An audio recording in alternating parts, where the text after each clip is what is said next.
नमस्कार सर्वांना. गुरुपौर्णिमा म्हणजे फक्त गुरूंना नमस्कार करणे असे नाही. ज्यांनी अज्ञानाचा अंधार दूर करून आपल्या जीवनात ज्ञानाचा प्रकाश दिला त्यांना गुरु म्हणू शकतो. गुरु म्हणजे फक्त शिक्षक नाही, तर तो मार्गदर्शक आहे, प्रेरणास्थान आहे आणि आत्मिक उन्नतीचा दीपस्तंभ आहे. आपल्या संस्कृतीला घडवण्याचे काम वेगवेगळ्या रीतीने अनेक ऋषींनी केले. सांस्कृतिक विचार जे पीठावरून सांगितले जाते त्या पीठाला आपण आज व्यासपीठ म्हणतो. पण व्यासपीठ म्हणजे नक्की काय? व्यास म्हणजे महर्षी व्यास, ज्यांनी अनेक ग्रंथ लिहिले. पीठ म्हणजे आसन किंवा स्थान. महर्षी व्यासांनी जे ते ज्ञान दिले ते ज्ञान दानाचं स्थान म्हणून व्यासपीठ म्हणून ओळखले जाते. आज अनेक जण भाषण करण्यासाठी व्यासपीठावर येतात, पण त्यांचा हेतू स्वार्थाचा असतो. तेव्हा ते व्यासपीठ नसून फक्त एक मंच ठरतो. कारण व्यासपीठ हे निस्वार्थ ज्ञान देण्यासाठी असतं, स्वतःचा प्रचार करण्यासाठी नाही. व्यासपीठावर बसणाऱ्या माणसाने काही पथ्य पाळायचे असतात. सर्वात प्रथम व्यासपीठावरून व्यासांना अमान्य असा एकही विचार बोलता कामा नये आणि म्हणून व्यासपीठावर बसणाऱ्याने व्यासांच्या साहित्याचा सखोल अभ्यास केला पाहिजे. व्यासपीठावरून कुणाची अकारण निंदा किंवा स्तुती करता कामा नये.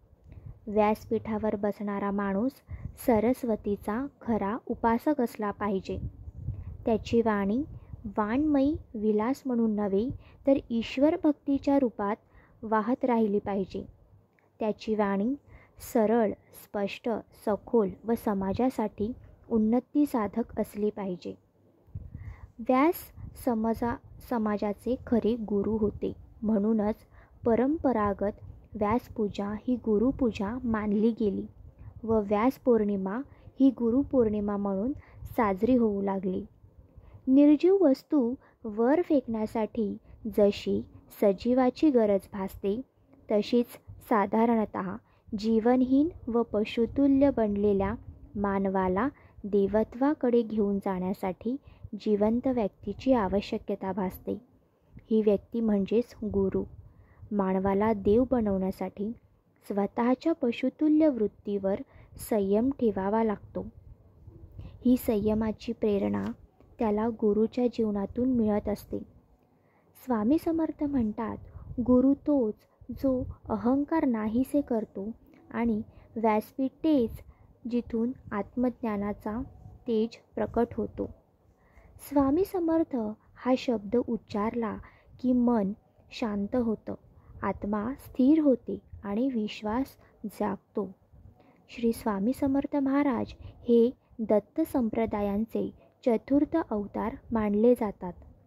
ते अक्कलकोट नगरीत प्रकट झाले आणि तेथूनच त्यांनी लाखो लोकांचं जीवन बदलवून टाकलं. भिवू नकोस, मी तुझ्या पाठीशी आहे, हे त्यांचं अमोघ वाक्य आजही लाखो भक्तांचं आधार बनला आहे. आज अनेक मंच आहेत, भाषण, कीर्तन, यशोगाथा, पण स्वामी समर्थांचं व्यासपीठ हे स्वार्थासाठी नव्हे तर परमार्थासाठी होतं. ते कधी स्वतःसाठी बोलले नाहीत, ते नेहमी लोकांसाठी बोलले, त्यांच्या उद्धारासाठी.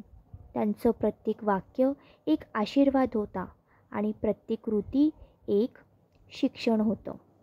स्वामी समर्थ महाराजांनी देह ठेवला, पण स्वामी अस्त नाही झाले, ते अदृश्य झाले आहेत. आजही जे श्रद्धेने त्यांच्या चरणी नतमस्तक होतात त्यांना अनुभव येतो, कृपा होते.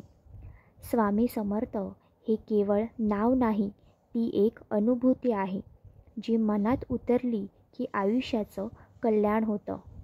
मनात श्रद्धा ठेवा, स्वामी पाठीशी असतातच. म्हणून भिवू नका, स्वामी समर्थ म्हणत चालत राहा.